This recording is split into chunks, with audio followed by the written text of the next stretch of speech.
23ஆம் அதிகாரம். அவர்களுடைய கூட்டத்தார் எல்லாரும் எழுந்திருந்து அவரை பிலாத்துவினிடத்திற்கு கொண்டு போய், இவன் தன்னை கிறிஸ்து என்னப்பட்ட ராஜாவென்றும் ராயருக்கு வரி கொடுக்க வேண்டுவதில்லை என்றும் சொல்லி ஜனங்களை கலகப்படுத்த கண்டோம் என்று அவர் மேல் குற்றஞ்சாட்டத் தொடங்கினார்கள். பிலாத்து அவரை நோக்கி, நீ யூதருடைய ராஜாவா என்று கேட்டான். அவர் அவனுக்கு பிரதி உத்தரமாக, நீர் சொல்லுகிறபடிதான் என்றார். அப்பொழுது பிலாத்து பிரதான ஆசாரியர்களையும் ஜனங்களையும் நோக்கி, இந்த மனுஷனிடத்தில் நான் ஒரு குற்றத்தையும் காணவில்லை என்றான். அதற்கு அவர்கள், இவன் கலிலேயா நாடு தொடங்கி இவ்விடம் வரைக்கும் யூதேயா தேசமெங்கும் உபதேசம் பண்ணி ஜனங்களை கலகப்படுத்துகிறான் என்று வைராகியத்தோடே சொன்னார்கள்.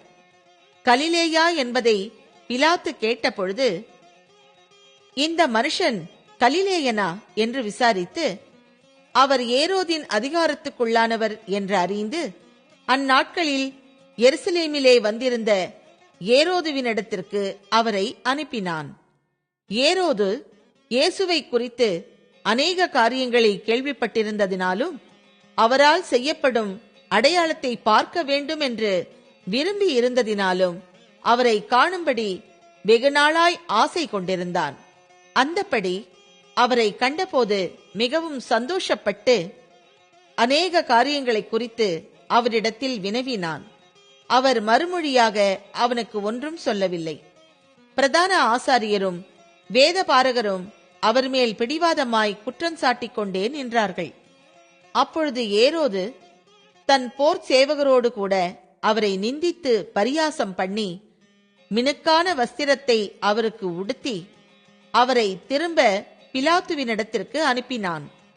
முன்னே ஒருவருக்கொருவர் பகைவராய் இருந்த பிலாத்துவும் ஏரோதும் அன்றைய தினம் சிநேகிதரானார்கள்.